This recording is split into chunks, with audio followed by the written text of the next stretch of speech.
அஸ்ஸலாமு அலைக்கும். நான் தக்வா நகர் ஜும்மா பள்ளி அருகாமையில் நின்று காய்க்கின்றேன்.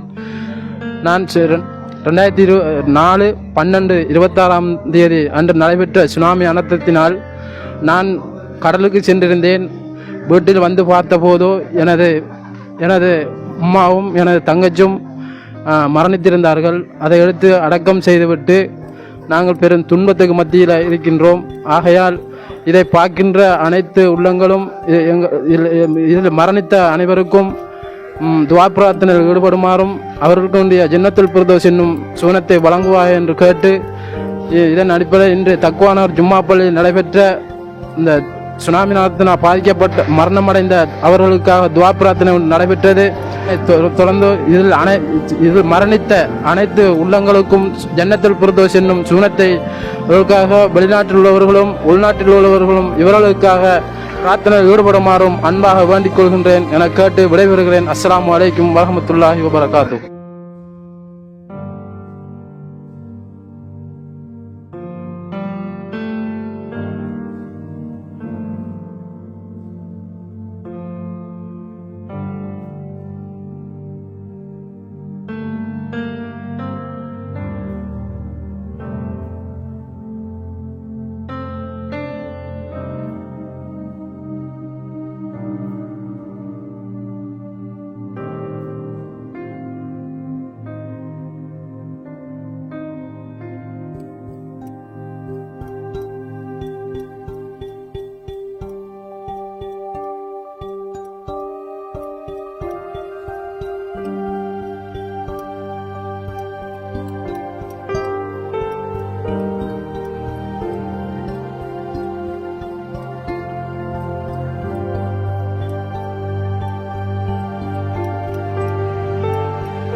சுனாமி தினத்தன்று இதே இடத்திலே அன்றைய தினம் நாங்கள் பக்கத்து ரூமில் உறங்கிக் கொண்டிருந்த போது திடீரென்று அவலக்குரல் கேட்டபோது நாங்கள் எனது வீட்டுக்கு விரைந்து வந்தபோது அங்கிருந்து கடல் மேலிருந்து வருவதை அவதானித்தேன்.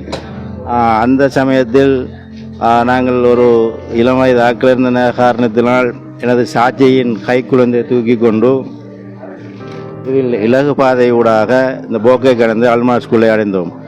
அவர் சமயத்தில் பிள்ளையை தூக்கி ஓடிக்கொண்டிருந்த போதே எங்களுக்கு தெரிஞ்ச வீதிகளில் நின்ற தாய்மார்களும் சொன்னேன், உங்களை சின்ன பிள்ளைகளை பாதுகாத்து நீர் வருகிறது தப்பித்து செல்லுமாறு கூறி நாங்கள் பாதுகாப்பான இடத்துக்கு அங்கே அவர்களை அனுப்பி வைத்திருந்தோம். அதன் நினைவாக இன்றைய தினம் மூதூர் மஸ்ஜிதுல் நூரியா பள்ளிவாசலில் வழமை போன்று துவா பிரார்த்தனை நடைபெறுகின்றன. அதன் நினைவாக இன்று நானும் உயிருடன் இருந்து கலந்ததையிட்டு மகிழ்ச்சி அடைகிறேன். அஸ்ஸலாமு அலைக்கும் வரஹ்மத்துல்லாஹி வபரகாத்து. 2004ஆம் ஆண்டு 12ஆம் மாதம் 26ஆம் தேதி ஏற்பட்ட சுனாமி பேரலையால் தக்வா நகர் வட்டம், பஹரியா நகர், ஹபீப் நகர் ஆகிய கிராமங்கள் சுனாமியில் பேரலையாக பாதிக்கப்பட்டிருந்தன. அந்த காலப்பகுதியில் சுமார் 286 உயிர்களை காவு கொண்டது அந்த பேரலை. இருந்த போதிலும் அன்று தொட்டு இன்று வரைக்கும் சுமார் 21 வருட காலமாக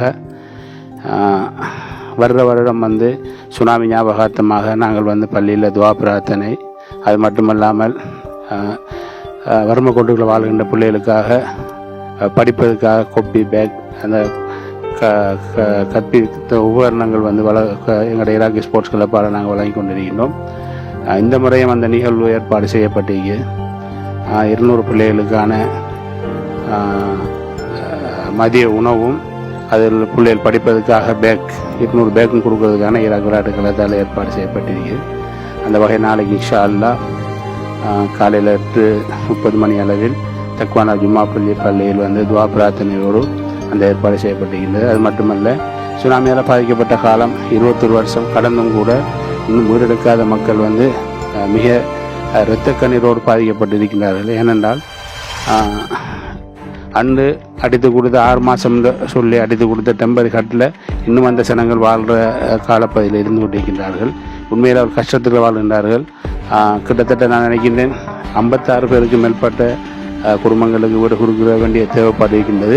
அதில் ஒரு 20 பேருக்கு காணி வழங்கப்பட்டிருக்கின்றன. ஏனைய வீடுகள் கொடுக்கப்பட வேண்டிய தேவைப்பாடு இருக்கின்றது.